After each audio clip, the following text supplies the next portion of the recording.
Deep in this forest lives a bug with the most over-the-top, ludicrous weapon on Earth. A stinger so big that it seems impossible to actually use. This is the Darwin wasp, and it earned the name because the way it uses this syringe is so cruel and so horrific that it traumatized Charles Darwin himself to start doubting the existence of God. And how lucky for you, today this female is gonna show you exactly how she uses it. She is a Megarissa, one of the largest of all Darwin wasps, and she sports an enormous 4-inch stinger. She's come to this fallen cottonwood tree looking for prey, and she's not alone. Male Megarissa have swarmed the tree. They're less than half her size and completely lack stingers. To the female, they're little more than pests, and she goes about her business searching for her victim. However, she won't be using her eyes. Her antennae are among the most sensitive of any insect, and she uses them to feel for the vibrations of her prey and even smell their stomach contents. She needs these potent senses because her prize is hiding in one of the most inaccessible and well-defended places possible, under several inches of tree bark. A horntail larva. This huge grub is also a type of wasp, one that has tunneled through this tree for the past few years. But today, its journey will come to an end, because the Darwin wasp's stinger isn't just a blade, it's a drill. To use it, the female has to retract it into her body, stretching her abdomen. Once she can fit the weapon underneath herself, she plunges it into the bark. What you see here isn't actually the stinger itself, but a sheath.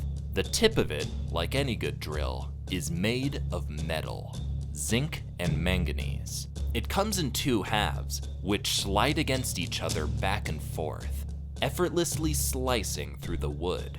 The larva senses the vibrations of the drill and tries squirming out of the way. But this stinger has another trick. The wasp can actually smell through it, and it automatically tracks the position of the larva. No matter what the horntail does, its fate is already sealed. Once the sheath breaks into the prey's tunnel, it splits apart, and finally delivers its payload, a thin, hair-like stinger. The fragile filament snakes through the tunnel, and its venom paralyzes the horntail permanently. Now, the more astute of you may have realized that it would be pretty impossible for the wasp to pull the larva out of the hole and eat it herself.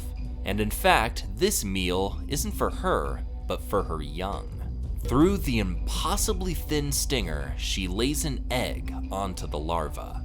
The egg will hatch and her own larva will consume the horntail, avoiding all the vital organs to keep it alive as long as possible. The horntail has no eyes, no ears, and can't feed itself anymore. The only sensation it will have for the rest of its life, in fact, the only reminder that it's alive at all, will be the feeling of the Megarissa larva slowly gnawing through its flesh. Well, that sucks. Once the Darwin wasp larva has grown, it will pupate into an adult and chew its way out from inside the tree, using its metal-coated mandibles. This may seem like an extreme and horrific way of life, but it's led the Darwin wasps to be the most successful group of animal on Earth. There are more species of these things than every bird and mammal combined. In fact, scientists think there are more species of Darwin wasp than any other family of animal.